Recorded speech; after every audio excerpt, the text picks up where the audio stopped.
I'm still working on that haircut that's going to work for me. But this is one Loft Racing at its best, man. This is the best of the best. This is going to be a great show this evening. And who am I going to be with? I'm going to be with the man, the myth, the legend.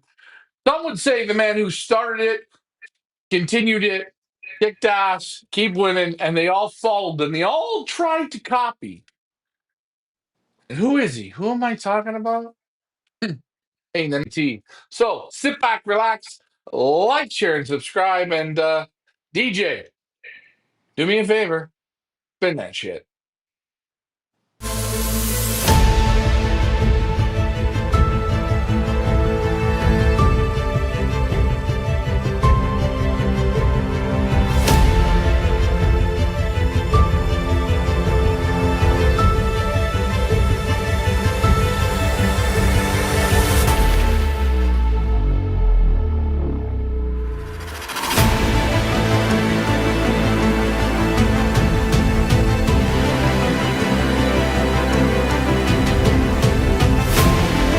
25 seconds for you guys to meet greatness. A man that can play the piano any which way you send it. And he can play it. He's played it for years and years and years. Since the early 2000s, he's played that game. He's put money in your pocket. He's got your pigeon to the finish line. Round of applause, hey guys. You're in with the greatness. But this league brings us to you. California Galactic Royal Cup. The man, the myth, the legend, Johnny T, you are in the house. Good evening, good evening, good evening, good evening, Hello, good guys. evening. How you doing, John? I'm doing well. How about you? Hey, another week. Another week. Pigeons, have you ever noticed, John? And I talked to my dad, loft manager Richard. We call him Ricky Seven. You got to meet him. But pigeons in a week, up and down and up and down. On Sunday, you felt like shit. And on Friday, they're doing good. You ever notice that? Oh yeah, just a Why matter. is why is it? Sometimes it's just the birds might be off, or you might overfed, or you might have a little bug in the loft, or there's a lot of variables, right? That's what makes it so interesting. Right. And getting to that, if you guys have questions, if you really want to talk to a man from start to finish that plays the season, uh, he leaves it all out there year in, year out. This is John Timmerman from the California Classic, the Royal Cup. He puts the work in and he sees it because, John, I will say this that in all my years down in San Diego, Ron Steinbrenner, he said something. He says, for every 100 pigeons you take care of, you gain a year in pigeons. Hmm. Have you ever heard that? No, I never. Not that expression. Not. But he said in pigeon knowledge, for every 100. And if you think about this, John, just think about what I'm saying. Every year, a guy breeds 50 to 100 youngsters, correct? Right. Correct. And they play with them and they'll tell you, you go to the club and I've seen pox coming out of the ears. I've seen canker. I've seen pigeons that landed in trees. I've seen pigeons that I trained them twice and they were gone. All these things. And Ron, I remember one time Ron said to me, sitting there in his living room, he said to me, Ryan, for every 100 pigeons, you gain a year in pigeons. And I thought to Hmm. myself, is this stupid or is this real smart? I think, of course, the more pigeons you work with through the years, you obviously are going to gain that much more knowledge in a short period of time. As a kid, my father was always he loved pigeons. Some would say he was a mob flyer. Um, Was he really? oh yeah, yeah. He loved having a lot of birds, and I was contrary, the opposite when it came to club racing. I don't know, for some reason I met an old gentleman. His name was Fred Snedden. He was from Ireland or Scotland, either Scotland, and he just believed in the widowhood cocks and having 5, 10 bird old bird team, and his pigeons are always phenomenal, and I never forgot that as a kid. So it was a challenge always, right? If like going back to my dad, and he had a lot of birds. Back then, you had to nominate your pigeon. I believe it was a 15 bird team. That was back in the 1980s. And so, when you have to pick your team, you just become a little bit more finesse. And yeah, through the years, with my dad having so many pigeons, I was just able to, the good and the bad, with healthy pigeons going to a race, with upside down things that happen in the loft or in the preliminaries of training. You experience all that stuff, and then let alone in your training. Where my dad lived in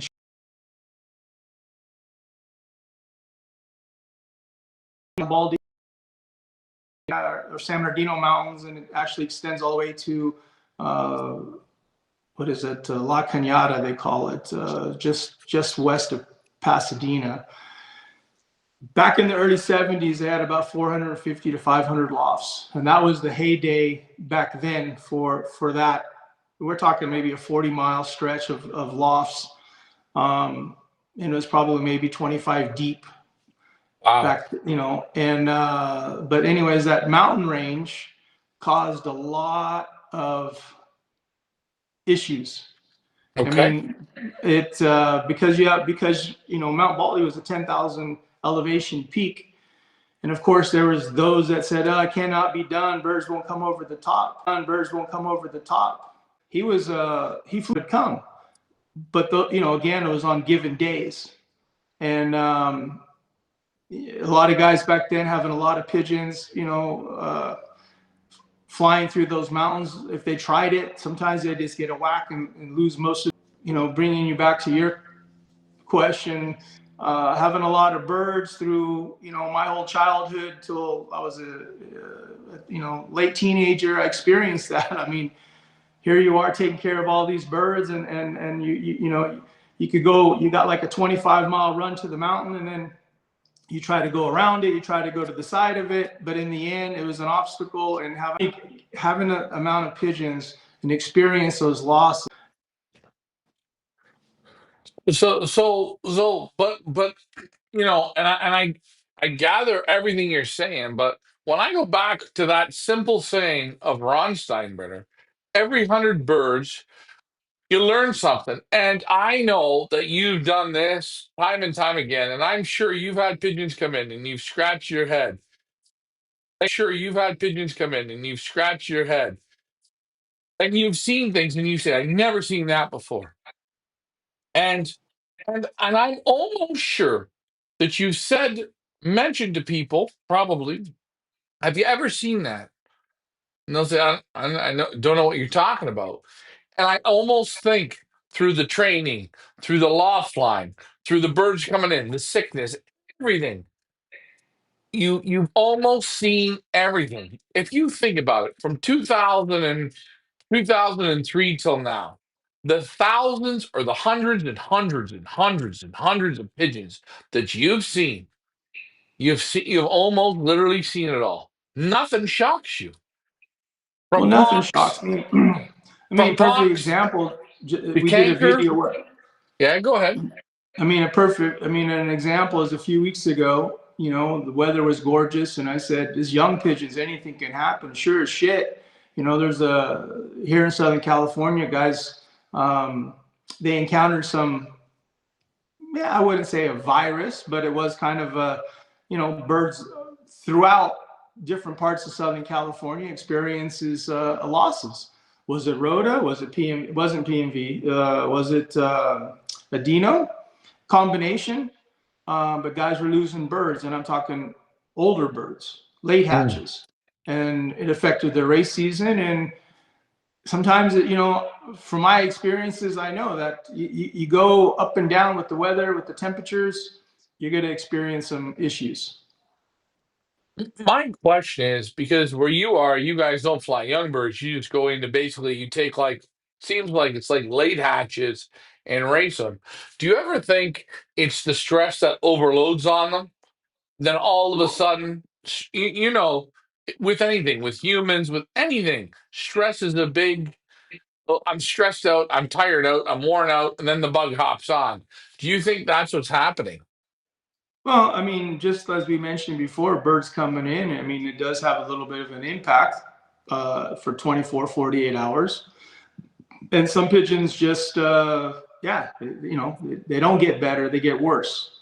And of course, that's a weaker strain, weaker family, call it what you will, but if it can't, if you're giving everything to the bird as far as vaccines and the proper feeding, the proper electrolyte balance, and it doesn't pull through, well, it's just either it had something already, or like I've mentioned before, that the parents gave it to the you know, to the children, and you're right, it comes back out.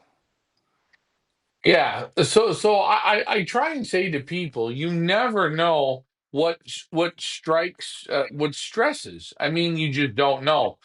We have our friend Les Gerard from the UK says hello. Uh my man, I can't read his name. It's small. The something 2403 says in San Diego, is hawks a problem? In my surrounding areas, I mean, it's bad, but not like the city. It's worse. And Ahmad is not just the Cooper Hawks, but the Red Tails, and they really they cause havoc for him. Um, that's usually in the beginning. And then later in the year, we start experiencing the Falcons. And years ago, I used to laugh about it because Ron would always say, "Oh, you know, the Falcons hit the flock." Well, years later, sure as shit, when the falcon hits the flock, especially young pigeons, I mean, they just scramble all over, and yeah, it could get very ugly, very ugly. Well, John, for our audience, Milton from Hawaii says aloha. We got to get somebody from Hawaii on. We Why? know who to get.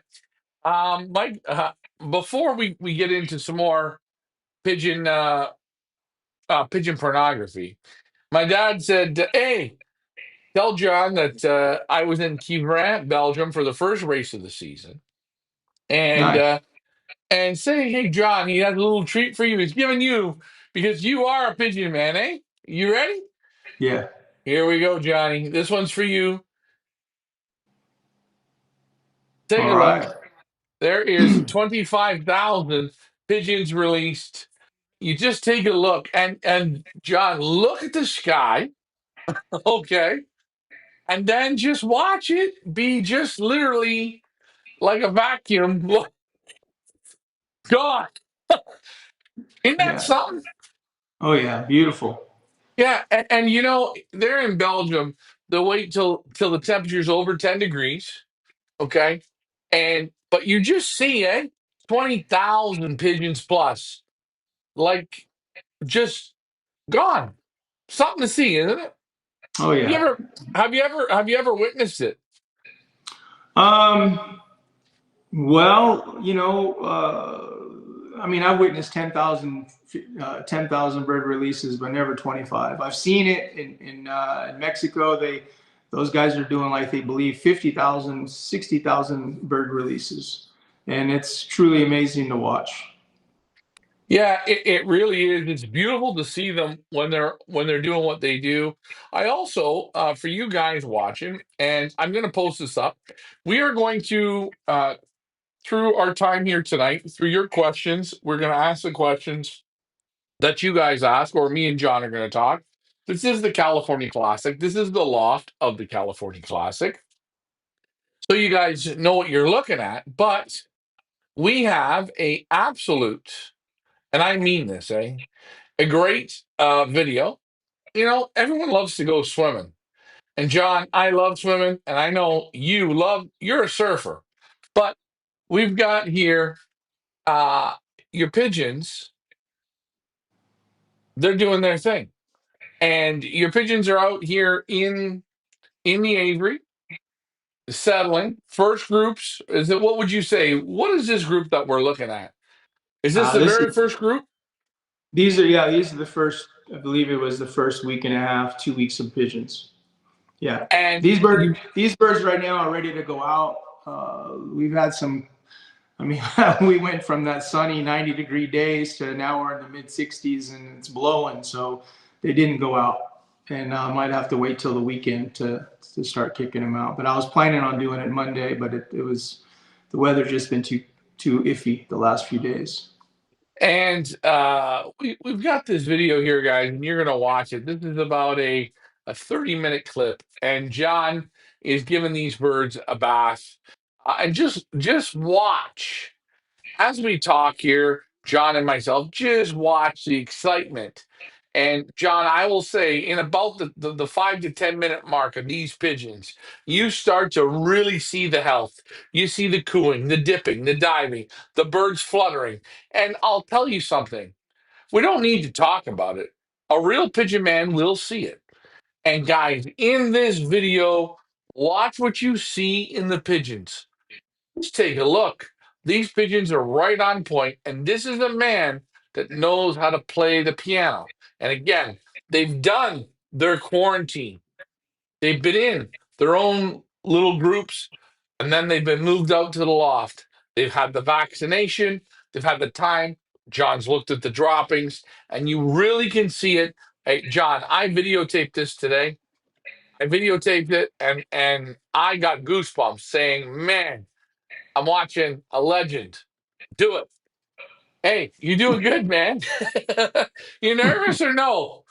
No, I'm not nervous. I mean, I didn't get to see this, so yeah, I mean, See there, you throw some white powder. What are you throwing in the bath tray? uh, Loft, and you're using Vercon. Well, you're using Vercon, right? I mean, you're using Vercon. Uh, Stefan Lambrecht's using Vercon. Florian Hendricks using Vercon. I hear more and more people using it. I don't think it's a bad thing. My question is, though, your Vercon is green. How come some Vercon's pink? Is it a difference? no, I've had this one for a few years, so I don't know. And If how it's green, often? if mine's green, it just means it's more expensive. Come on, John. Really, is that what it is? That's a good one. Yeah, green, more expensive. No, Take a look. I think it was just maybe just the color of the pan that just gives it that color. No big Huh? deal. No big deal. Hey, take a look at the kids, eh? Look at them. See how, you know what I love? See how curious they are? Yeah, Like yeah, when you look at them, and you're not working here now, you're just watching, right? This is just pigeons. But guys, if you want to know how your pigeons are feeling as young pigeons, you've weaned them, you're doing this, take a look. You see it here. Nobody's dumpy. And I turned the volume down. John, your perch right there, where those couple birds are on the top, where the chute is. Man, those young cocks are already going nuts. That just yeah, tells me what you're doing is working. yeah, yeah. No, that's well, like I said, I mean, no matter what you do, what kind of operation you have, young pigeons, it could turn on a dime, and just because of experiences, you notice things, and you know, if somebody's not feeling right, you take it out. And in today's world with young bird sickness, I mean, there's no reason to hold on to it. I don't. If the bird's not right after a few days, I mean, I just call the breeder and we move on. Um, but some of these viruses that are out there now, I mean, sometimes Mother Nature takes care of itself, and you just move on. You know, in the old days, I used to put the birds on a real regimen, antibiotic program. I stay away from all that. You know, if there's something serious, yes, but there's nothing serious. If I have to pull out a bird or two, three birds, that's not the flock. That just goes back to individual pigeons. And if I don't need to, you know, I'm not going to panic over it if somebody's, you know, if one pigeon's not right, in a loft of a couple hundred, that one just has to be removed. This is, I think, is a good question, and I think you've answered it. Brian asks, um, "Do you have birds? Wait, do you have your birds tested if there's a problem?" So I know Belgium is one thing. Belgium, you can go to three, four, five, six, seven, eight, nine, 10 vets. I know in Canada there's no vet, so I'm my own vet. I got a. If What about you? if I ran into a serious problem, then yes, the bird goes to the vet. If it's just an individual bird, and it happens, if there's two or three happen from the same guy, I let the guy know. I'll give him his pigeons back. Um, because when you're dealing with young pigeons, you could go from every other week canker issue, or you can have an E. coli issue, or you can have salmonella, and those are things through experience that you identify, and then you take the proper precautions. I mean, and that's just the game. I mean, if you really want to get technical, as Brian's mentioning, with that many pigeons, I mean, you'll be at the vet every week, if not every third day, because there's so many. Yeah, So and I agree. Uh, the whole thing is the. I mean, you're going to have 400 or 500 lofts, and everyone's going to send between 5 and 10 pigeons. There is so much this going on, that going on. You literally actually be there all day long, and I almost say the vet could never cure it, but no. you play through it, and I think the best thing you do is the ones that aren't right, pull them out. Why keep them in the race and create a problem? Correct? Oh, absolutely. It's just like racing birds every week. I mean, you're gonna, and that's where, having a background in racing pigeons is a huge factor, because you get on a race truck and you're just talking on club level. And a lot of these viruses are airborne. So you might have gone into a race with your pigeons looking superb. In 48 hours, they come home, and now all of a sudden something's wrong. And that's where the experience comes in. Well, what do you do? And you have to have that experience to know what you're going to be treating for, what you're looking out for, because the following week you're going to encounter something else again, or they'll be on top. Like I said, it's ongoing. It changes every day. I'm never one to say, yeah, everything's perfect. Nothing is perfect. It's Thank pigeon you. racing. There is nothing that, that's, especially when you have that number of pigeons, you'll hear a lot of, good champions. They'll tell you it's impossible. It is to a degree, when you're taking care of that many pigeons. But that's where the difference comes in a one loft race, where you have big lofts and they just got regular guys looking at pigeons, or you got guys that are on the smaller end and they have more experience and they get the most out of the pigeons. I mean, Yeah. that's, No, no, no, John. I totally get you. And guys, you are looking at the first group, that first 100, 200 pigeons here in the California Classic. You watch, you see John put out the battery. You start to see the birds go to it. But I will tell you, I filmed it and I just listened for the time and the music. I always say, when you hear the music, you're in a good spot. These birds moving around, dancing around. You'll watch them go in. You'll watch them come out. You'll watch the dipping and diving. Guys, it's a green light, but this is because the man takes he doesn't leave a stone unturned. He brings them in and makes sure they're hydrated. He gets them into their own compartment. Take the time. Slow. Turn one stone over at a time, one by one by one, and you see it here. Watch the video, guys. This is the California Classic. First big group of birds. They're out. They're in and out of the aviary. They're in the bathwater. Watch the excitement. Watch what they're doing. We got some great comments. Solid. Woohoo, nice. Uh, a gentleman here says John has a first class place. Hey, listen. John has, I would say, if we could pick John up and drop him into any place in the United States, it would be in Kentucky. It's the Kentucky Derby of pigeon racing.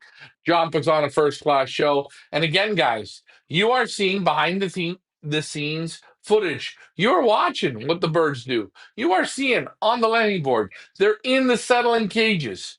They're doing what they do. This is what John does. Again, he is the loft manager since early 2000s, 2003.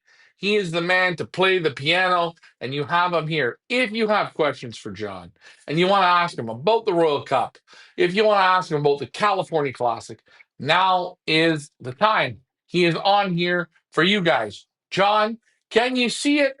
If we take all of our talking and bullshit away, take a look at these pigeons, John. You're home, buddy.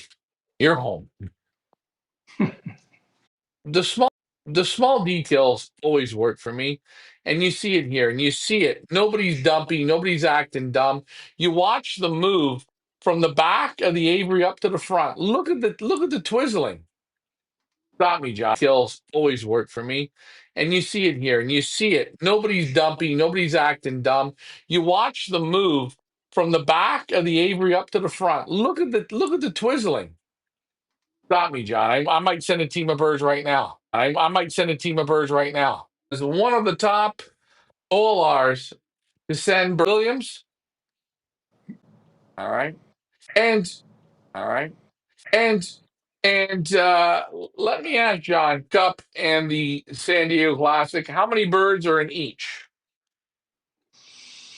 Well, for the Roughly. San Diego Classic, I think Let me ask you, why is the California Classic higher than the Royal Cup? Is there a reason? you mean the bigger numbers. I think just think it's just the California has been Royal Cup is a little bit more XP, and some guys prefer to have the prizes at the very end, like the California Classic. Some guys prefer to have the prizes starting at 140 and going 140, 190, 300. They like having a little bit of prize payback. Okay. And for you, does it matter or No, it doesn't matter. I mean, because like it's you know I've been asked many times why not just make one big race. Um, but the main reason is we've always tried to hold on to a tradition here in San Diego, which that was the main reason for really bringing on the Royal Cup, was to try to do our best to try to keep in existence for what we do during San Diego. Um, and and we've succeeded, but as I've said before, it's changed, and all we can do is just keep trying, to try to improve and show the next generation of young people what we're all about, and hopefully myself and Ahmad, and we have the energy to keep going. um I'm gonna say something, John. There's a guy on this screen here. It's 3DX Loss. Okay. He is a Canadian gentleman. He's a young guy. He got a couple kids, mid 30s, late 30s. Okay. This gentleman on the screen right here, he is going to be, once he tastes the San Diego week, John, he's exactly like me. And 3DX Law says, how do you recommend fanciers prep their birds to ship, and what suggestions are fair as vaccinations before the races? So, John, I'm going to say this. You send to enough races, okay? Give us a preparation of what, because you're the master. You are, we call you daddy. You're the God. You're the godfather, whatever. When you're sending birds to a one off race, what's the preparations? What do you want to make sure of those pigeons in detail? Give me some detail. Dig deep, John. Dig deep. I would say vaccinate early. How are, Um, whoa, whoa, whoa, whoa, whoa, whoa. That's a silly. How, I mean, what's early? I'd say 4 weeks, 3.5, 4 weeks, 3 to 4 weeks. You can So vaccinate. four weeks, 20, 25 Yeah, days? yeah. Okay. One vaccination. And you want the best is to, if you can, uh, separate those babies once they're weaned to either a loft or like a rabbit hutch. Have food and water in there, and feed them properly. Keep an eye on them, at least for 5 days. If you're coming from Canada, it's okay to ship those pigeons a little older.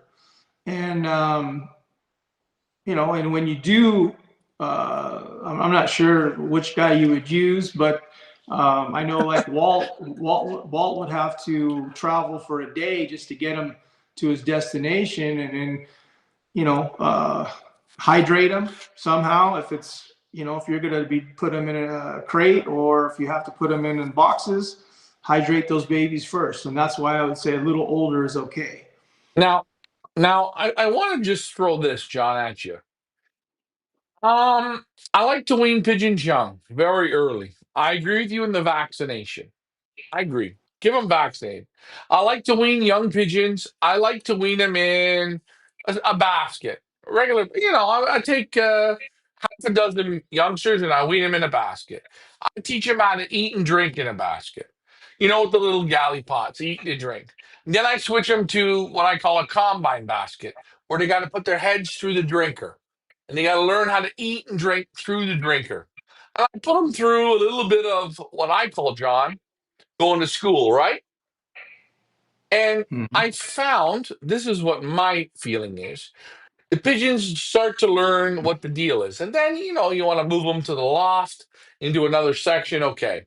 I like to concentrate the learning process. And then once I know they're eating, drinking, and even, John, I'm not afraid. I'm the type of guy, I take them in the car, I drive them around, but they stay in that basket and they learn.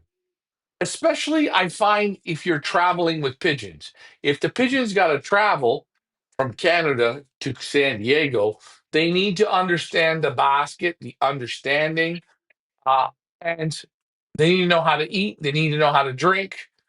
Something that I look at. Do you think? And this is just a thought. Do you think this is nonsense, or do you think it's preparing the pigeons to succeed? Well, I never had food for thought for that one, Ryan. As far as driving them around, I've never done that. Okay. But the food, the drinking, that's a plus.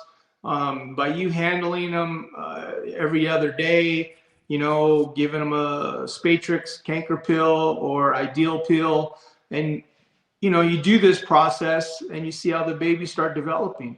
Some guys choose to wait a little longer to, see if the bird really develops to their liking. And a lot of times, all of us, I mean, hey, you'll have a pigeon that I'll put it to the side and it'll turn out to be $1,000,000. So we really sometimes don't know. But, we do play, with your experiences, you're able to, you're able to see a better, through your experiences, you're able to just determine a better pigeon from a bad pigeon. But sometimes they'll fool you. Okay. Well, and here's another thing I'm trying to say is I always find, and John, maybe you've seen it in your own loft, pigeons that go under stress, young pigeons. I hate a young pigeon that when I don't know, he's weaned, he's in the young bird loft, he's screaming, "Ma, ma, ma," running around your feet. You're looking at him, you're going, "What are you doing?" That's a pigeon to me saying, "I just can't handle the pressure here." And normally, those pigeons I find don't ever turn out to be anything. So I'm not a professional. I've raced some one loft races. I've won some one loft races.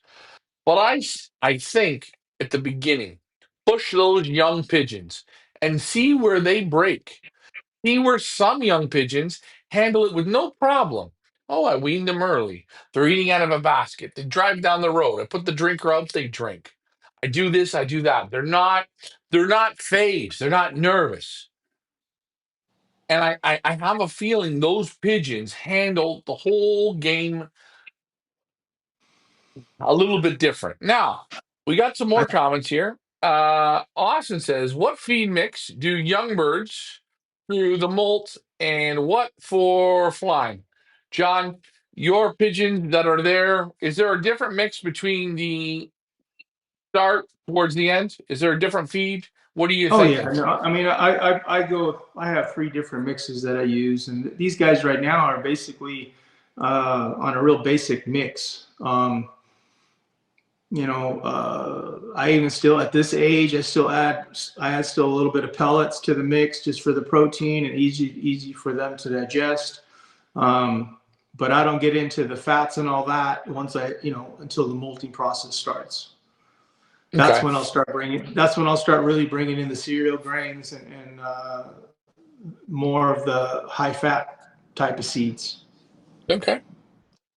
Um, Michael Peevler wants to give you, John, a big, big shout out. He says, John's personal loft is first class. Guys, first Thank time I you. seen John, Thank you. John Timmerman's loft in 2011, I went home and I said to my dad, like a schoolboy, like looking at when you're in, hey, John, when you're in the first year of high school, second year of high school, and you see that like the senior kid, he pulls up and he's got that super muscle car, and you're looking at him going like, God, how do I get that whole package?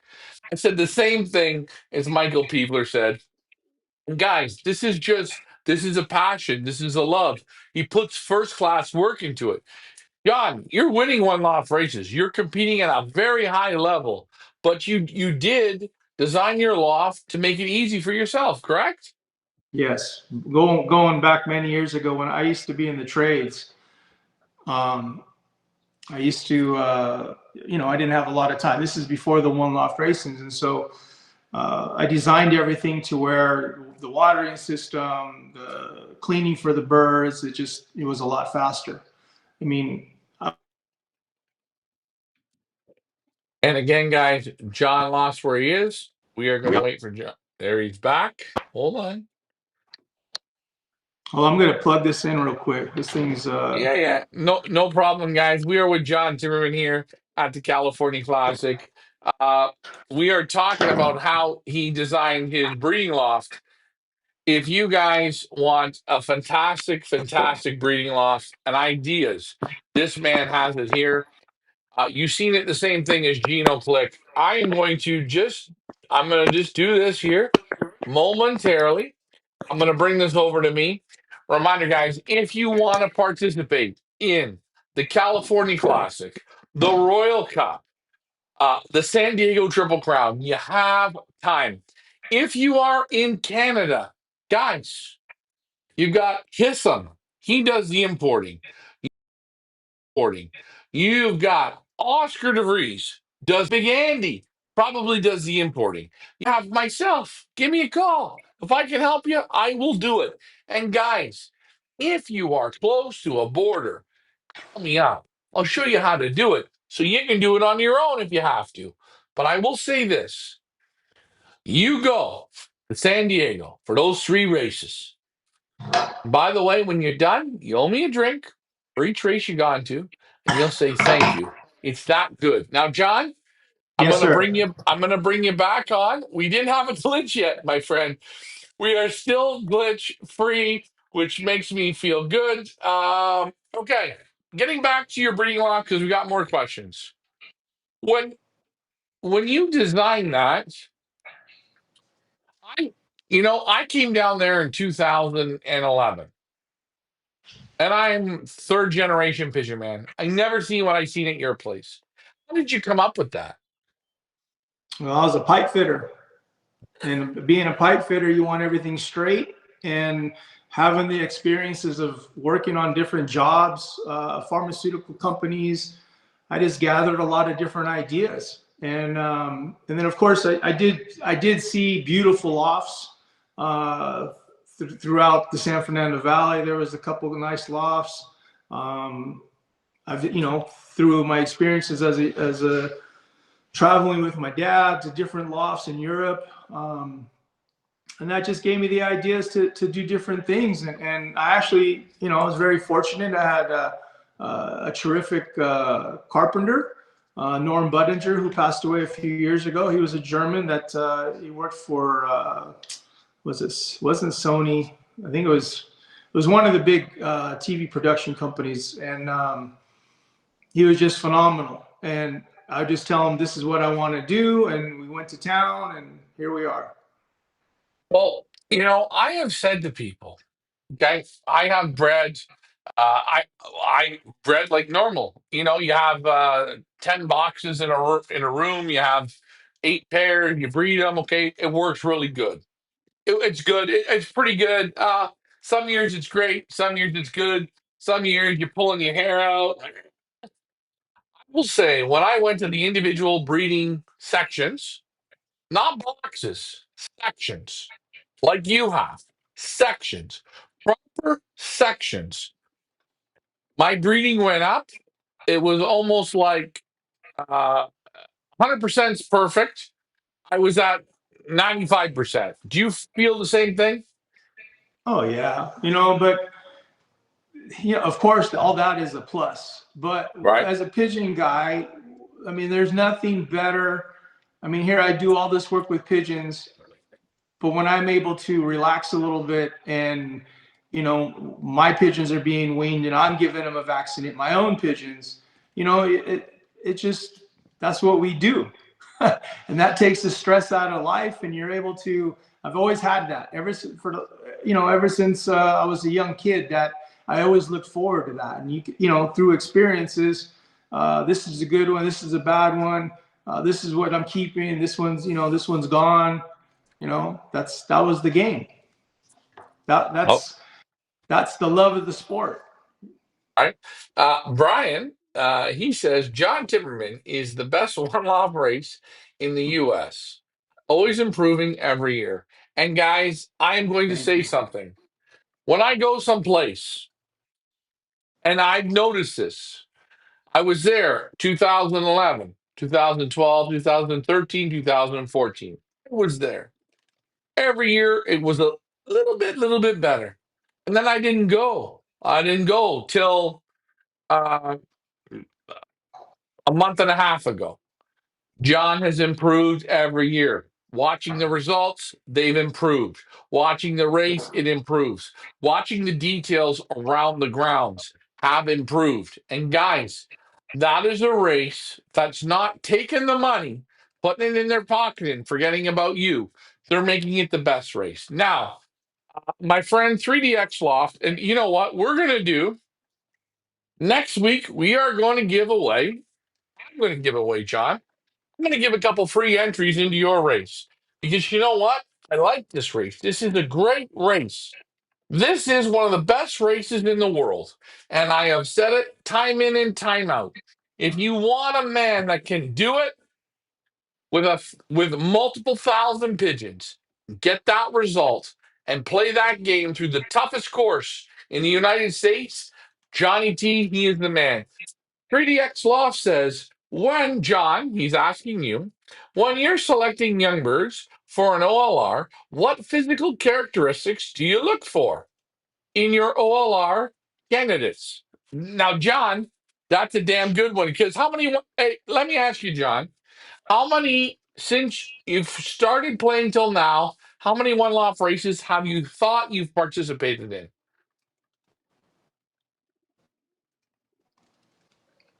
You there? Yeah, I'm there. How far?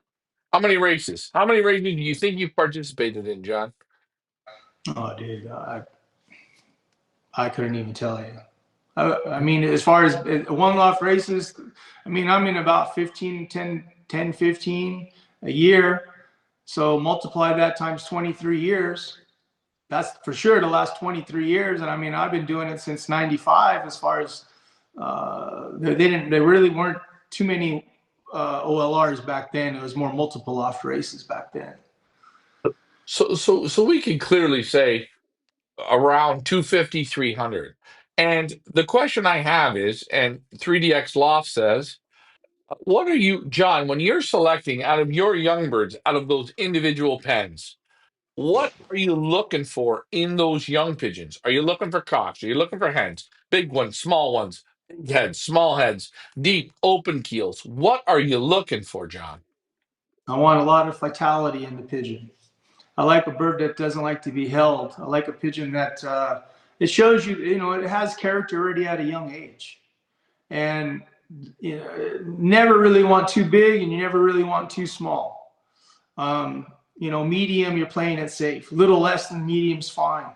But really big pigeons, no. I've never had success with that. Okay. But, Pete DeWeer, I mean, he kind of nailed it. He nailed it as far as its balance, a lot of fatality in the bird, and and of course, you'll see different characteristics, right? I mean, we all, those that have been around, right? A bird that takes the top perch, uh, that's something to look for. It's not one that goes to the ground. It's one that likes, it becomes ornery and it's a little cubby. That's what you're looking for. Yeah, it's so funny. I say to people when you're picking pigeons for a one loft race, just take your time and look. I don't know if enough people put the time into it, but look at them. Look at them in different situations as you put them in. Put them under stress before you send them and take a look. Look, sit there, have a drink. If you smoke, have a cigarette. But look at the pigeons. Pigeons will normally tell you. And if you're keen, you see pigeons that don't stress, that relax, they're calm. You see something different. There is something that catches your eye. And I think people miss that. I think people just take pigeons and send them. Take pigeons and send them. Take your time, slow down, don't you think, John? Oh, absolutely. That's the challenge. I mean, guys send numbers to me because they know the course and they're testing the pigeons. But myself, I like to be selective, and I like to, I hope I have what I'm looking for to go to the race and participate. I mean, and to be honest, the competition is just getting more fierce. There's better pigeons now. They're because of these videos as such or live podcasts. You're going to learn something, and that just makes you like my knowledge. What I'm giving you or what you see, you're ahead of the game 5 years, maybe 10 years. Because back in my days, they didn't show you. They didn't tell you anything. And there's only a handful. There's only a handful of guys that wrote the book. Everybody else was a follower. And You, you, now, there's you, more guys that are going to share knowledge. hey, I give a quick story here before I ask Austin's question. Um, the first year I won in San Diego, I won at the San Diego Holiday Cup. Okay. And I sent some birds to Ron. I sent some birds to you, John. And I sent some birds there. 3 races. I did the whole package. You know what I mean? I seen it. I was in it to win it, man. And I set my pigeons down and I did all these things. I weaned the youngsters. I taught them how to eat and drink in baskets and blah, blah, blah, blah, blah, right? And I come down to the end and I had a big winner and I won a lot of money. And you remember Victor Valenzuela. Mm-hmm. Yeah, he wanted to buy my hand. I said, no, no, no, I'm not going to sell it. No, no, no. And you know the gentleman by the name of Brian Myers. Yes. No, Yes. Brian. Yes. So my bird got sent back to Brian Myers because I live in Canada, and I went down to visit him in Pennsylvania. And the bird showed up, and he picked it up from the post office, and it was about 9 o'clock at night, and I was there. Took the bird out of the basket and put it in a basket. And I said, Brian, just put the water outside the basket where the owls are. He poured the water, and what did the winning pigeon do? She walked up, took a good drink. And he looked at me and he smiled and he said, "You son of a bitch, that's why you won." and, Yeah.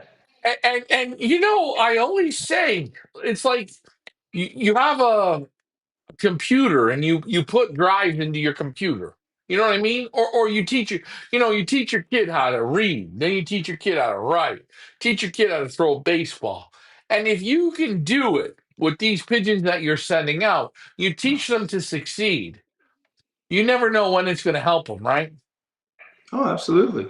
And I think take the pit and I'll say to people, well, just took them from the parents, put them in the box, and shipped them. I think to myself, man, you left a lot of stones unturned. Um, Austin says, thanks for the loft tour and the interview is great. Samuel Williams says, agreed, one of the best, meaning you, John. Michael Bueller says, can you tell a lot of sweet and passionate have went into the whole piece, getting it into where I don't know, Michael Peeler, you're gonna have to write that again. I don't understand. I'm not a good reader, John. I'm sorry. Austin says this. I went to grade 9. I'm sorry, I don't know. Austin says, "Do you vaccinate for pox, John?" Yes, I do. Okay. And he's asking this question: do you have advice for a pox outbreak during the season? Come on, John, help him. Um, they have the Help. they have the pigeon pox dry. I mean, it just depends to what extent it's going to happen. Um, there are topical things, iodine you can use. Um, Oh, myself, oh, I haven't. Hmm. hold on. When you're using, because my dad's a big fan of iodine. When you use iodine on pox, how would you use it if you have a pox outbreak? Some people will just apply it direct. Yeah, that's what he does. Paint it right on. But I mean, you can put iodine in the water. You can use Vercon in the water. You can use. You just want to use something to uh, the pigeons. Isolate those ones that have got a bad problem. You don't want it to blow up in your face. Um, that's why you vaccinate. That's why you do pox in the beginning, and hopefully you got a vaccine that is good, because it does happen. I mean, the distributors. Um, some of it has to be refrigerated, and you just never know how, if it wasn't kept cool or not. Even though it's not, the mixture's not done right, the powders, it just depends on the distributor how they're handling it. Okay, so here's my question to you, John. I'm on the fence, man. I'm gonna win the California Classic, the World Cup. I'm sending. I'm watching the birds. I'm feeling good. Do I pox my birds before I send them to you? Do you think it's a smart idea? You can. Doesn't I Is it mean, is it smart? if you do all these things a couple weeks, 3 weeks before, the birds will be fine. But if you do it 5 days, 4 days before you're going to ship, and that's a no. That's just no. That's not good. Especially if the bird starts getting a fever. No, that's not good. On my end, I'm not worried about it because I take care of. I do a lot of things already. Uh, After a week of having the birds on the premises, but on your behalf, the more things you can do early, it's better. Then you see the process yourself with the birds. Some birds will handle it, some birds will not. And I'm referring to not just pigeon pox vaccine. I'm referring just to any vaccine. Right. And again, all this, all the vaccines, the moving, the handling, the poking, the pricking, the pronging, the pulling feathers, that all takes stress on the pigeon. And as again, I think I say, you show them stress, let them show you what they can handle. Not all the children handle the stress the same way. And I want to send pigeons to a race that are handling the stress, that are doing the things correctly, that aren't humped up and scrunched up, not doing it right. Now, we have a comment here. Electro Fly Company says, John, if I'm sending pigeons to your races, to San Diego, all three races, what is the absolute best age to send them? What's the very best age, John? I mean, I always prefer birds that are a little older, not too young.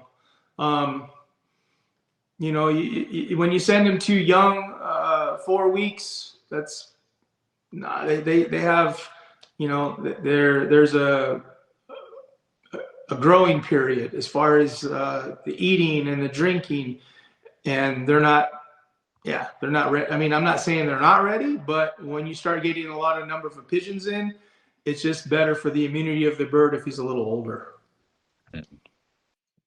I agree. And I don't know, John. I'm just going to say this. Maybe to help out here, pigeons eating, drinking, going up, going down, up to the top perch, coming down.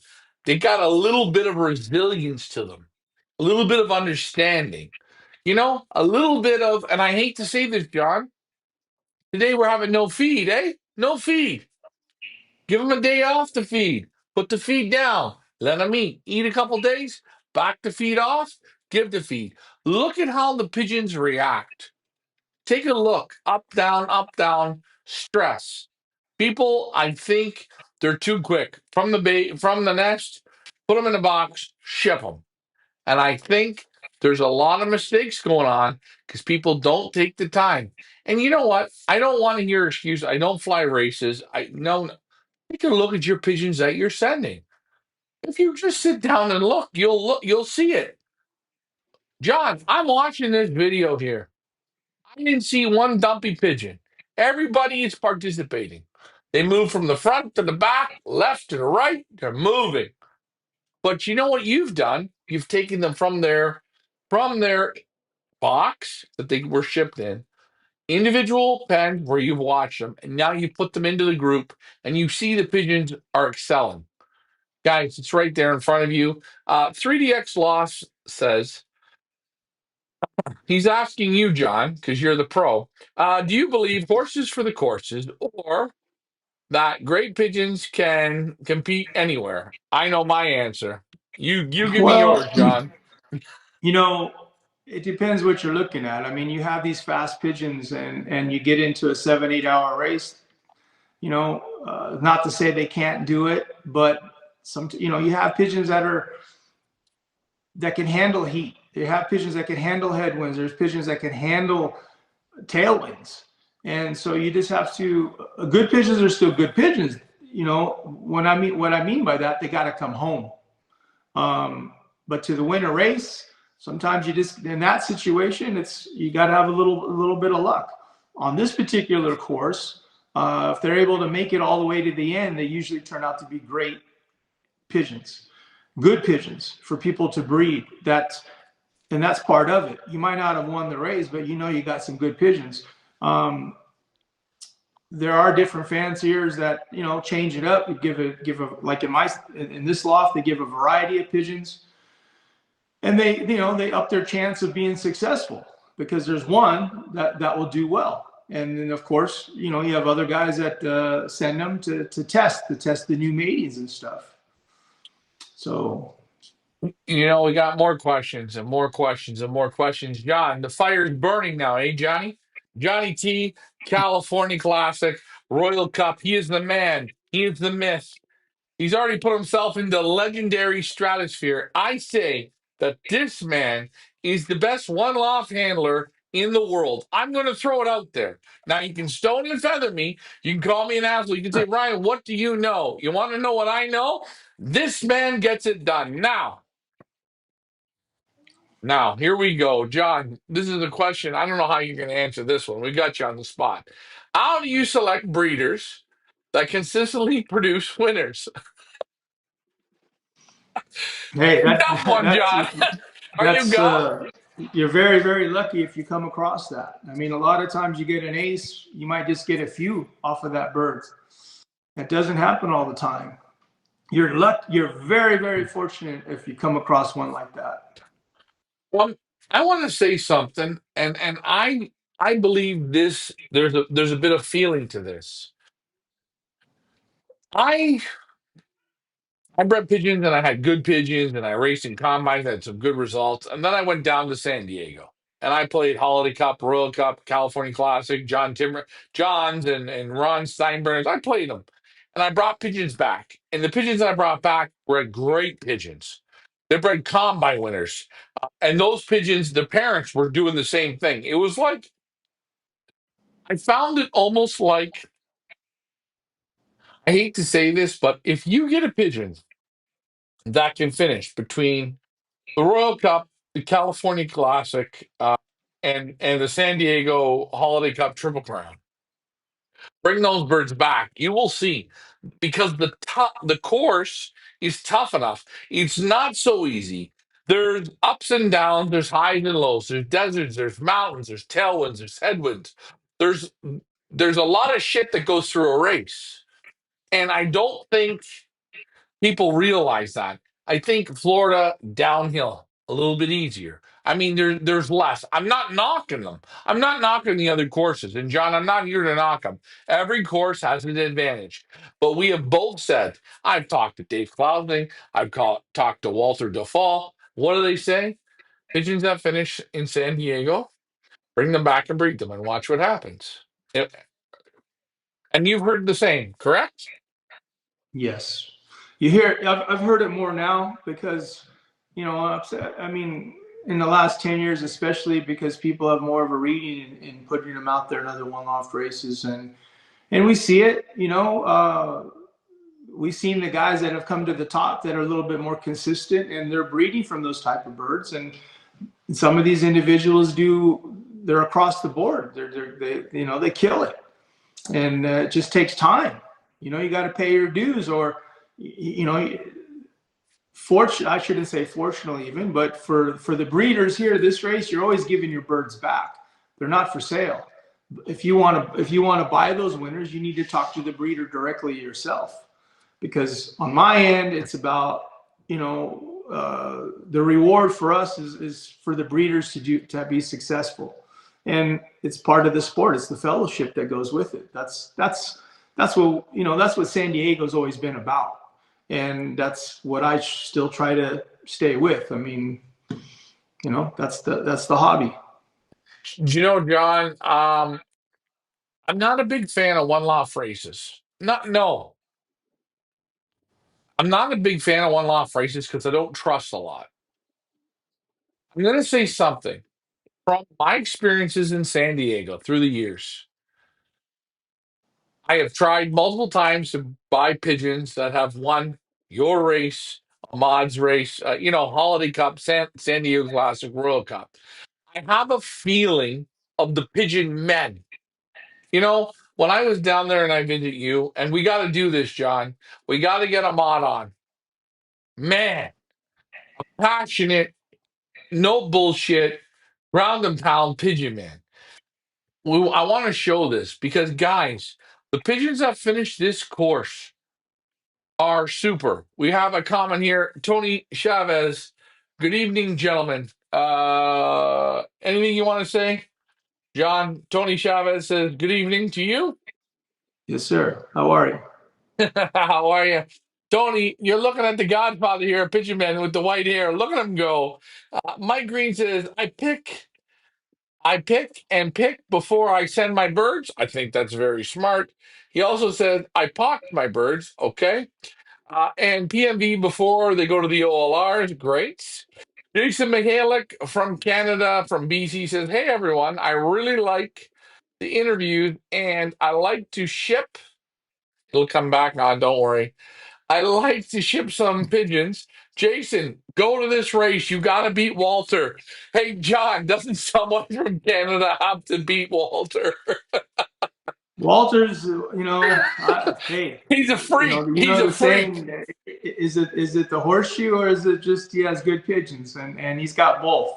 I mean, Walter's always, he's done well everywhere he's gone, and Yeah. No. As John waits to come back on, 100%. John, you still with us? You there? I'm here. Yeah, Okay. I'm here. No. But saying, as my friend uh, from British Columbia says, you got Walter, you got Dave Closing. I mean, you just take in your race, you take a look at those two gentlemen, and that's those two alone. If you can beat them, you're great. But you have a lineup of consistent guys, and you've given it to me. The Jonah Malthus, the Jones boys, you name it. There's a list of guys. Great results in your race, year in, year out. Guys, in my opinion, the best bet, the dollars and cents you put in the California Classic. Hey, don't go to my race, 3DX Loft. No, I'm not taking your pigeons. Lance, I am not taking your pigeons. You send your 5 pigeons to John Timmerman. And when you're done and you bring those back and you put them in your breeding loft, when you come to my place, you bring me a case of beer. We'll sit down and talk. Let me see the pigeons. I'll tell you something. The races in San Diego are a cheat code for the world.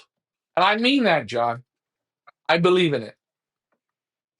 Well, we're at a point now with a lot of these races throughout the country that, if anything, it's a true test for your pigeons. It's not, you're not paying a huge entry fee, but yet we still have big prizes. I mean, good prizes. But in the end, you're testing your pigeons, because like you look at this landing board, this is just the beginning, and when it's all said and done, there's going to be a third, and that's if you're lucky that will finish, because there's a lot. One, down the road, we'll show a little bit of videotape of what the course looks like, and then you see for yourself. Hey, John, you and me did over an hour and 20 minutes of that first 40 miles of what God's going to push these pigeons through. 3DX Loft. Take a team from wherever you're going. You want to go to the Feathers Elite Masters? I'm not taking your birds. You're going to send them to John. No, no, John. Do you know why I mean this? I mean it because I'm passionate. I mean it because I experienced it. And you know what? Through the years, I played it. I won, but I came back. And then I seen the behind the scenes. You know, the behind the scenes footage? And I will say, this is maybe, of all the world, I don't know. I haven't been all over. But I'm going to tell you this. This San Diego course separates the men from the boys, or the women from the children, or whatever you want. We have a question from Michael Peebler, one of our big subscribers. He said, now, John, we're going to put you on the spot here. Out of all the questions tonight, who designed the landscape, all the fits in the right places of your loft? Because, I mean, you I did just it built right as from, I, who I did just it? built as I went. Every year was a little bit and a little bit and a little bit. And I don't want to say I'm done, because there's always going to be a little bit more down the road. But this was the dream. This was setting something up for not just for me, for all of us, for those young guys that get to experience this. We haven't talked about it yet, but we have for accommodations now. We have a casino that's just 10 minutes down the road. That it's phenomenal, and Beautiful. Beautiful. for you guys that for the finishing touches with One Loft Racing. I mean, it's great. I mean, I don't want to be a 5,000 bird race. I want to be. We need good competition, and we just have a good time. That's the end result, and we've achieved it over the years, and we hope to continue. Because that's really, like as Ryan mentioned, he got a taste of it, and he was bitten by it. I got a taste of it 30 years ago. So that's the friendships that you will meet. That's the thing. That's you can't even I can't even sum it up to put the words into it, because the friendships that I've met through this sport, it's a lifetime, and it's still. Hey, John, I told you about 3DX Lost. Lance, John, listen to this one, and because you know a little bit about the history there in San Diego. But he says this: I have a grandson. So he has a grandson of Bullseye Triple Crown. Bullseye Triple Crown was the first equal first three races, bred by Ron Perrin. How Mm. often does one bird? Hey, it doesn't happen all the time. You know, as we mentioned a few videos back, that even with the breeders, where you get a breeder win all three races on the first drop, or in the California and the Royal on the first drop, it's been done. Doesn't happen all the time. But in the Triple Crown days, yes, there were a few that, not all the time, that they earned it, right? Three times on the first drop. It's phenomenal. That's what it's a good time. And yeah, there's always those freaks. And Austin asks, he says, "Hey, John, how do you feed the OLR pigeons versus club flying?" So, and just for guys to understand, you still fly club races, correct? Yes, I always modify and try things and do things, but it's the same program once I get going. Uh, they're on this. They're pretty much, the rearing part is all the same, to the conditioning part, to when you're setting them up to race. Especially the derbies. They're not. When I fly these birds, I fly to win. I don't. I'm in competition. I've always said it. I'm in competition with myself. You know, you hope to get a lot. You hope, on my end, you're trying to get a bigger drop. It doesn't work that way. And some of it is just because of the terrain on my course, the way the birds will be separated. But they're handled where the best pigeons for the day do come. So, And guys, I will attest to this, man. I've seen it. I have been there. John, I was there when everyone could handle the pigeons. The race wasn't as big. And people would brag, oh man, the birds from John, they're this way, they're that way, tight, bomb, bomb, bomb, super, great condition. Guys, this is a man that's been doing this since the very early 2000s. Okay? He's been playing that piano. I will tell you, you can win the Florida Pigeon Derby, you can win the Hoosier, you can win the Crooked River Challenge. You can win the Big Andes. You can win the Feathers Elite Masters. You could win whatever you want. When you start winning in San Diego, pat yourself on the back. Now you're starting to win some damn good races. And at that point, where do you want to go? You want to go to Africa? We'll go. You want to go some China, Taiwan? There you go. The pigeons have it.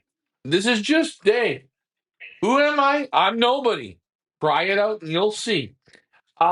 Josh says, hello, Mr. Timmerman. hey, Josh. He's got a question for you. Do you find hens or cocks, small or large birds work better for your race? And you've been doing this for a while, John. Big, small, large, hens, cocks, what's the best? We've had both. Longer pigeons. Those dark checks you have, Josh, should probably do the job. Oh, come on, But Josh, no, don't do that. but seriously, you need a strong pigeon, because the winds are they in the last few years they're blowing sides, they're blowing their tailwinds, it's cross, headwinds, they vary. So it's and of course, going back to what's a good pigeon. I mean, it's all what the bird has inside and what's inside the head, because it's not easy. But good pigeons come. Yeah, and John, it takes that course. It takes what you do. It takes all that time from start to finish, the breaking, bringing them in, making them go through that post, then doing the breaking, doing the loft line, doing the training, going the distance. People don't realize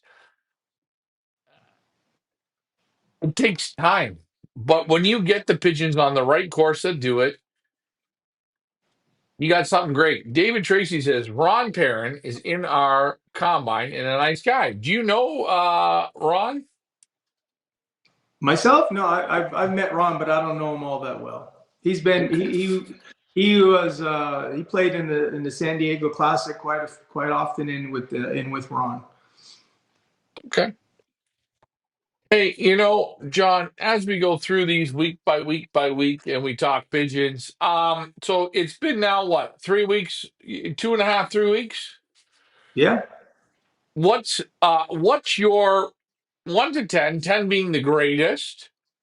What is your feel on the first 3 weeks? 1 to 10 on the birds that have come in, health, uh, your overall score internally, privately, what do you feel? Well, just like I predicted a few weeks ago, with the change in the weather, you got to keep an eye out. Last year I had a better intake as far as no issues. Hmm? This year, it was more. There was nobody out of state. As I mentioned, there was a little bit of a bug going around, and some of those birds from some of these individuals. It's nobody's fault. It's just birds aren't right, and so yeah, we had a few birds we had to replace. But it all goes back again to the preparation. Younger guys are a little bit more ambitious, do things right. Older guys, they're more relaxed, don't think it's necessary. Everything is necessary if you don't want to have a phone call and say replacement. You know, that's just the way things are. And it's, you could, people think, well, it's luck. It's not luck. You know, it's just like a quality pigeon being bred. It's just like the preparation when you send off. There's guys that never get a call, hey, after send a replacement. Some of it's timing on the pigeons. When did you do your vaccinations? When did you put the birds aside to teach them to eat and drink? All those things come into play. But sometimes Mother Nature does throw a curveball, and that's going to happen to all of us in the United States. The way things are fluctuating, it happens, and all you can do is to make sure you got everything on, in your cupboards. That if you run into a problem, or you've got the resources to put the fire out. That's it. And John, I will say, guys that are focused on 100% one loft racing, okay, you are focused. Like, that's your bread and butter. I'm focused on the 10 races. You should be doing at home your homework, exactly on what John said. When did I wean them? When did I vaccinate them? I watch them. What system am I doing? Keep it consistent and say, this year I did this. Maybe it worked good. Maybe it's 100%, 90%, 80%, 70%. And go back and do your research. Guys, do your research. We talked about it, John, Joe Namelka. We did an interview with him. You said to me, and same like John the Greek, high intelligence studying on what they're doing, the little details. Now, Absolutely. they'll never tell you all their details because, hey, that's okay. But they're always thinking outside the box. They're studying, they're watching what they're doing, they're watching the course, they're looking at everything. And people don't realize that. It's not luck why these top names are still at the top, is it? Absolutely not. They critique it, they look at it in detail, and that's why they stay one step ahead. Call it business, call it a knack, but if you're hungry to learn, you'll make improvements, but you have to follow through with those things. And it's just like everything else with everything that we do. Yeah, 3DX Loft says Jim McGinnis gifted me that grandson. Jim was a great pigeon guy, and I believe he did quite well in the California races. He always Yes, said they were his favorite. And I knew Jim as well as Judy. They were there. They did very well. Uh, if you guys didn't experience it, you still can. You still and John, uh, Steve Miner, Ahmad, myself. We're putting that out there. It's a great week of pigeon racing. There's 3 races. Come out and try it. And you guys can rebuild it. But you got to come out. You have to put the effort. It's a home run. It's nowhere else. You can go to Africa Pro. You can go to Pattaya. I've been in a whole bunch of races. You're getting you're getting the California Classic, you're getting the Royal anywhere. And if you're a pigeon man and you love racing pigeons and you love playing against the best in the United States, hey, John, I think San Diego could be called heaven for a pigeon man. What do you think? yeah, San Diego, and yes, I mean, as far as everything that goes along with the week, with the racing and the people, it's definitely something that it will become dear to you, because it's not just the locals that experience it, and I mean locals within California, but it's people. It's become from England to places in different parts of Europe.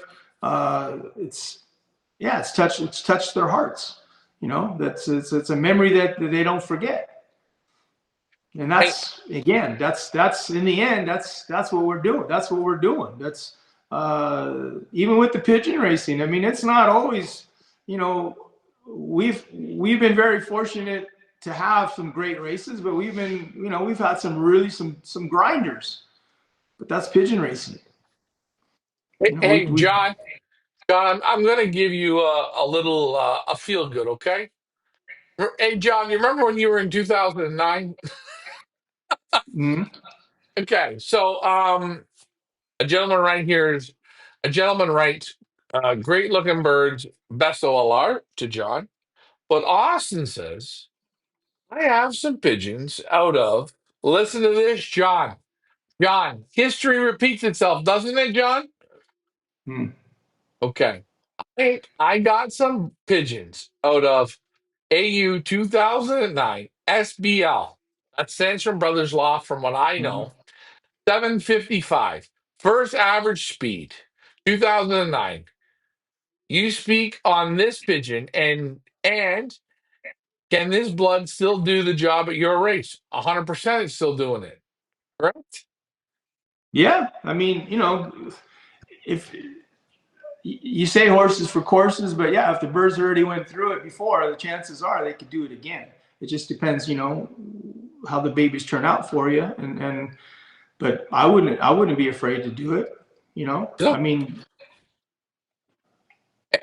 Mike Green says, I've been flying since 1988, but just started OLR flying the last 4 years. And I've noticed you have to do your research before sending. Now, John, I'm going to ask you this. hmm, Guys, you don't have to research to go to San Diego. They're going to do the job. But when you're looking at a race, and every year there's new ones popping up in Chicago, in Cleveland, in Florida, in New York, what are some things you look for? Is there something you're that asking. sticks out at you, or what are you thinking?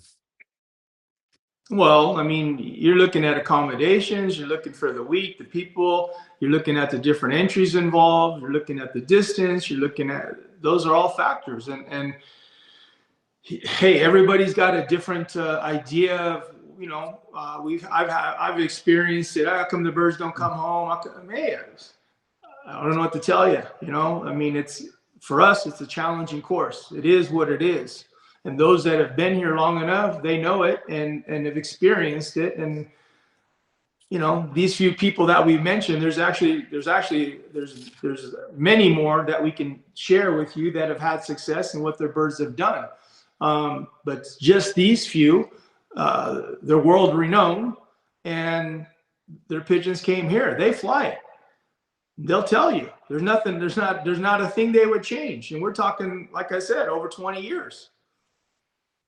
So that's Hey, on my end. That's what I look for. yeah, that's on your end. You know what you're looking for. And again, guys, if you want consistent pigeons, pigeons to do damage all over the United States, and not only the United States, but worldwide. And I mean, when I say worldwide, Pattaya, Africa, don't be afraid. Pigeons that win in San Diego, it's not a blow home course. It's a go to work course. And when you see the training, and John, I will tell you something. When I went through your training, the way you go, I almost said, "Can we just stop at a liquor store and get you a bottle?" No, Right. no, John, we haven't shown the guys what what Mother Nature gave you, and and I'll say that, man, oh man, as we go week by week, you will see. And I'm going to say this, John. This is our second week out. I've had super fun. I want to ask you, are you willing to do another week? Hey, if the guys are happy with it, I'm on. I mean, I think it's what we're trying to accomplish is good for the sport. And if the guys enjoy it, if they have questions they want to ask, we'll keep it going. I'm good with it. I think it's Okay. Hey, John, hmm, you're a legend, man. Hey, you know what? They can copy you. They can ask you. You can give it to them on a plate. But I'll say this: there's one John Timmerman, and I met him before the internet fame. I met him when he's just a regular guy flying pigeons and putting this race together. And he built it with. And I will say something. I wish, Jay John, you know Chris Peman? I wish Yeah. I was there at that time Oh yeah. because I think it was like this the real Super Bowl. Anyways, I'm not going down that road. Milton from Hawaii says, John, the course you provide is similar as the AGN course or completely different? Milton has that Complete. question. Milton, put your birds in this race, Milton. Come on, you're from Hawaii. You can win this. Take it away, John. No, it's different. Tim flies from the north, and he flies. It's brutally hot sometimes where he's at, as is with me. But we fly from the south. We fly from Arizona back to San Diego, and we're at sea level, and it's usually a drier climate. Um, we've had, we've had some wind. We've experienced, but I would say that's like 3 out of 10 times that it was really easy. Even with the tailwinds, it's never easy. But where Tim's at, flying from the north, uh, he's just dealing with different terrain versus what I deal with. Not saying it's easy for him because it's not. Like I said, his time of year when he's training, it's hot. It's hot as well. But Arizona, where I'm at, yeah, it's no fun. It's no fun either. So that's all All I could right. tell you. All right. Before we wrap this up, David Tracy from Ohio says, did John know Bill Taylor or Merle, Wisconsin? Merle Emerson, Merle, maybe it's Merle, Wisconsin or Merle from Wisconsin. Merle Emerson, where was he from? I You, think he was from there. And then he ended up moving to Florida. all right. Jason Mihalik, who's going to be sending some birds from Canada, says, I remember Chris Peman. Do you what? Let's ask this question, John. For people who've heard the name Chris Peman, what I know we're on an hour and 30 minutes, and we're going to wrap this up here momentarily, but what do you remember about Chris? Chris was great sense of humor. Um, the tougher the better when it came to pigeon racing. He used to fly the Ardens, and he was a player. That was Chris Peman, and always friendly. Um, later he became, he was selling pigeons back in Canada, and then when he bought Oak Haven Farms, he did that with the family, and yeah, we lost him too soon because he was instrumental for the sport. He was really somebody that helped the crowd as far as having a good time, and he was.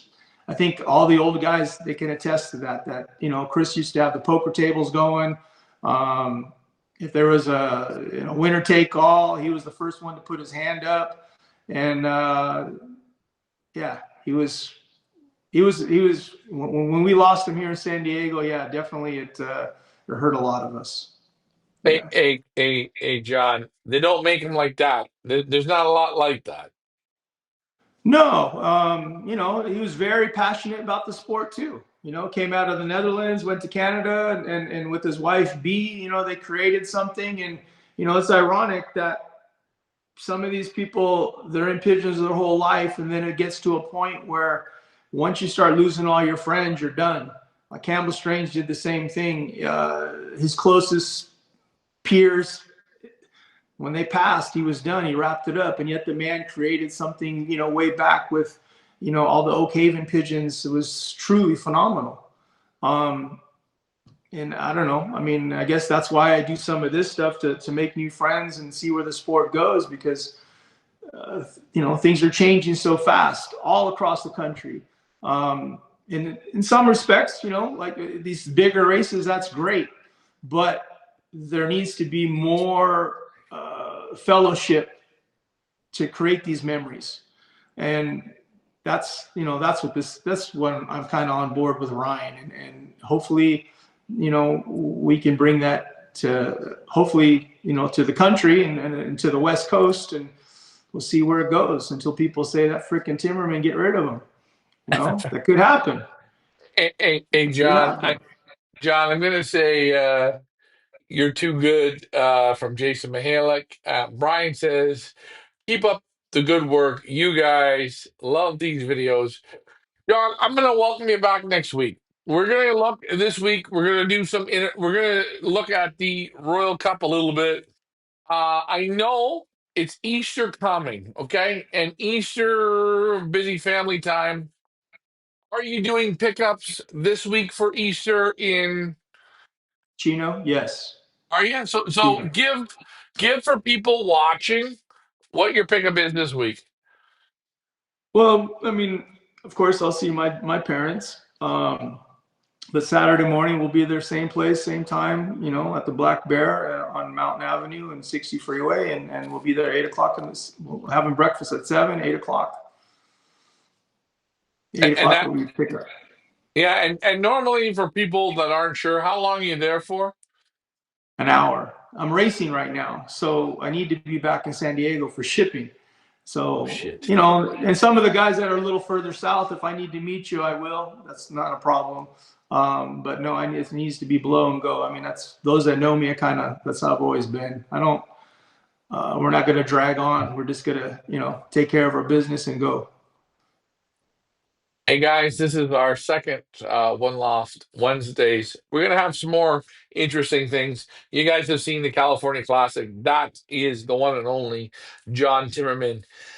Guys, if you want to be a part of this great race, you want to be a part of history, and I mean history is in one loft racing, and you want to win something where you will say, and I promise, Jay John, we don't like to swear, but fuck, I did it. I'm there, baby. Motherfuckers. I'm there. And John, I'm only going to say this one thing to you. You don't get a chance to do it, but your race, the California Classic, the Royal Cup. I know you get to play in Ahmad's and Steve Miner's, and you used to play in Ron's. Is sort of the same thing, but what a great week you all put together. What great handling, guys! Participate. If you're not sure, contact me, contact John, contact Steve Miner. Don't come to my race. Go to this man's race. He's got the race. He's got the track record. He's got the prize payout. And by the way, when your pigeons finish his race, send them anywhere you want. And guess what? You actually have a chance. That's John Timmerman. Hey, John, we're going to do this next week again. You were a bit early this week. Next week, you'll be right on time. We had no glitches. Hey, it's all good, bud. Have a happy Easter, everybody. Hey, happy Easter. Remember, guys, look at this. There's the Royal Cup. There is the California Classic. One or two. It does not matter. John Timmerman is the man. He plays the piano the best way. We will see you guys next Wednesday. Like, share, and subscribe. I'm Ryan. Hold on. That's John Timmerman. I'm Ryan from Feathers Elite Pigeon Auctions. Good job, John. We'll talk to you All next right. Wednesday. All right? All right. Take care. All right, man. Bye for See you, now. bud. Bye.